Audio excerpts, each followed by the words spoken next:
Chapter 12. Enemies.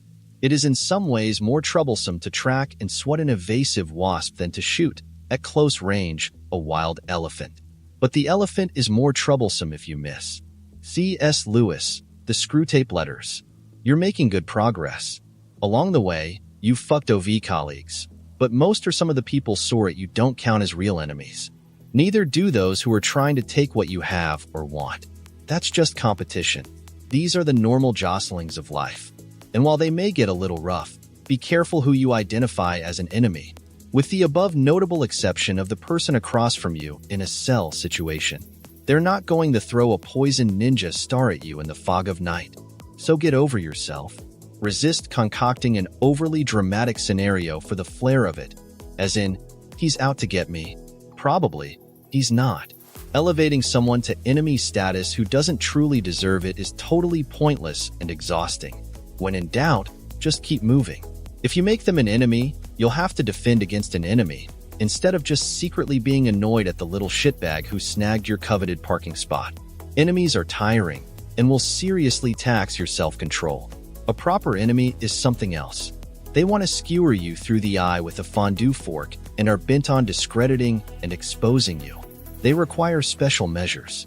We have reached the point in the story where it's tempting to pull out the art of war and get all metaphysical for a hot second. This book offers advice which sounds quite natural to you, the sociopath.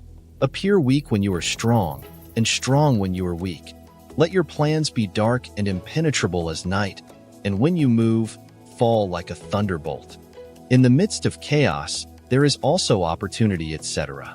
Just be aware. Quoting this book out loud makes you sound like a loser who thinks they're Batman. When the fun is over, it's important to recognize the reality that having an enemy is both more complicated and more mundane. There are two distinct ways to deal with enemies: before you make them and once you have them. In this way, treating enemies is like dealing with STDs. Like the saying goes, an ounce of prevention is worth a pound of cure. So the first method is best. Don't make enemies. If someone is cutting you down in a way that actively challenges your position, take a deep breath and try to deal with it in a realistic and calm way.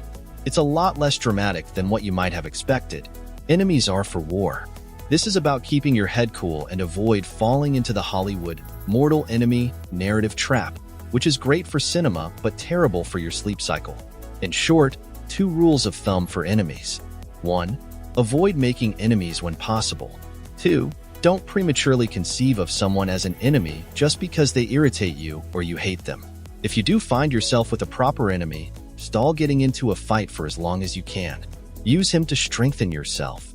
There's an old Buddhist saying, an enemy is as useful as a Buddha, and it's true.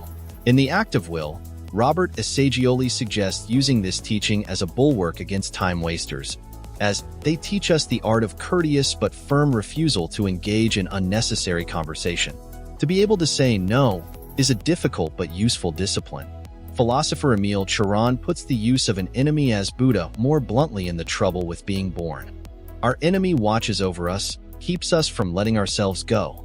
By divulging our least weaknesses, he leads us straight to our salvation, moves heaven and earth to keep us from being unworthy of his image of us.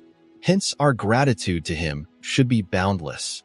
If you can frame your enemy interactions in this light, maybe without the divine salvation bit, you can use an enemy as a sparring partner, as in good old overly quoted Dieto Tullius Philantru Nietzsche. That which does not kill us makes us stronger. Keep your friends close and your enemies closer. Everyone quotes this, but what does it really mean? Take your frenemies to happy hour and play skee-ball with the shittiest people in your orbit? Why? Unless you're a serious mafiosi planning to marry off your daughter to some don so you can track him down and kill him and his entire family later, this aphorism isn't for you. This is the kind of horseshit people spout while pretending to be Hollywood power agents, but the truth is it makes no sense. Your so-called enemies inside the office despise you, talk shit behind your back, and are looking to unseat you from afar. They don't want to come over for dinner, and even if they did, what would you do? Put ricin in their wine?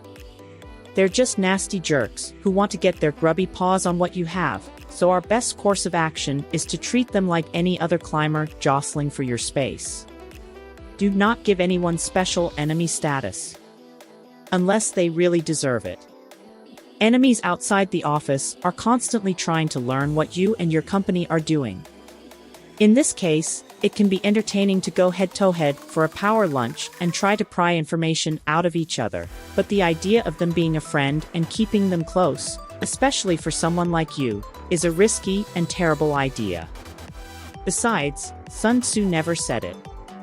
Michael Corleone did, and he came from Hollywood, a place flush with romantic-sounding, practically senseless lines that have no real bearing on your day at the salt mine. What Sun did say was way more sensible: if you know the enemy, and if you know yourself, your victory will not stand in doubt. These two big ifs are the part of all this worth remembering. Do not engage. Just because he calls you his enemy, doesn't mean you must return the favor. By publicly refusing to elevate him to enemy status, you will fill him with impotent rage. He may well self-destruct, and you will remain comfortably on the right side of history.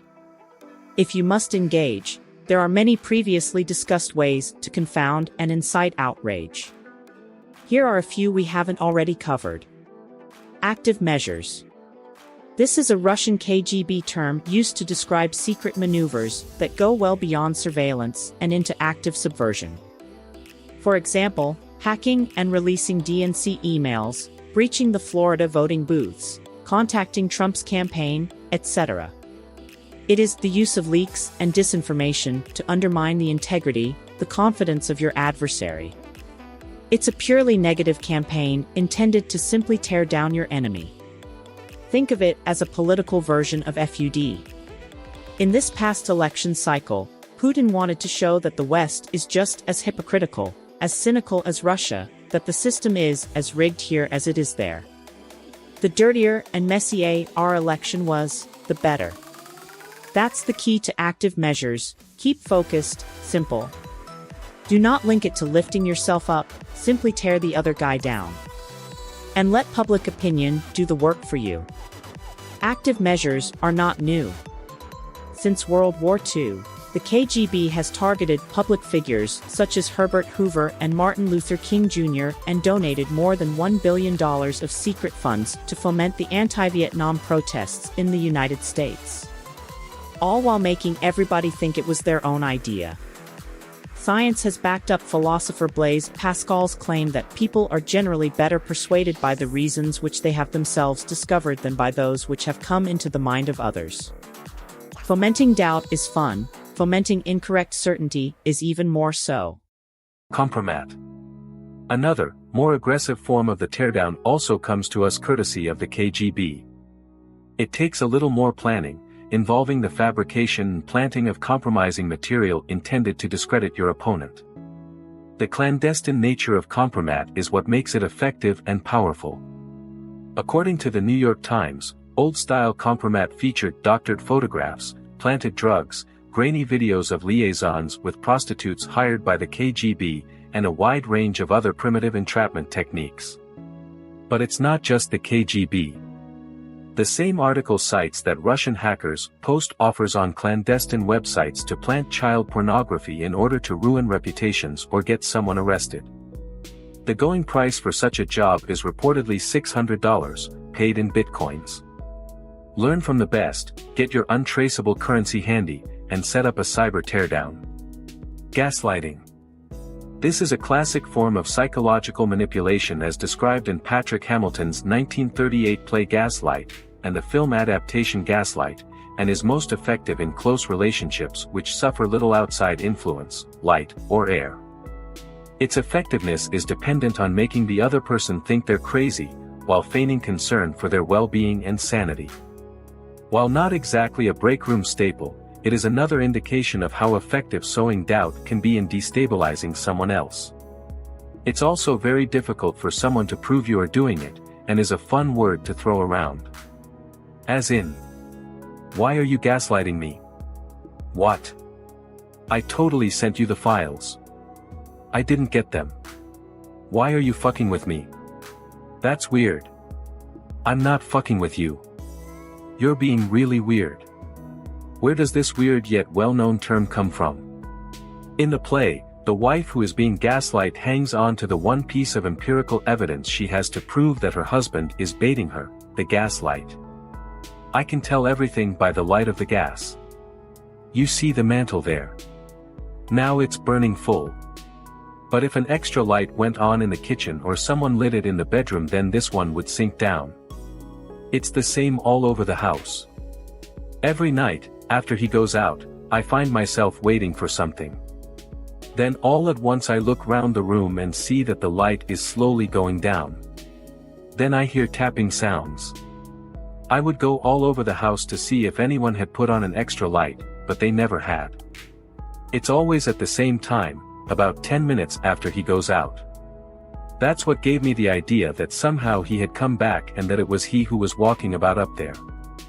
Not everyone has a concrete anchoring device like the literal gaslight to help expose what you are doing to them. Tell people your enemy is crazy. Tell him he's crazy. Challenge his idea of sanity at every turn. As in, you're confused Danny. You're totally batshit crazy. And Dufresne knows you're basically useless. Everyone is lying to your face. You're a drunk. You're not stable or normal. Question everything. If you can make them worry that everyone else is thinking the same thing, so much the better. Harnessing the power of paranoia will increase your advantage immensely. These are rough and ready maneuvers that should handle most non-lethal enemies and other unrulies, hell-bent on giving you a hard time. There is, of course, one notable exception, someone just like you.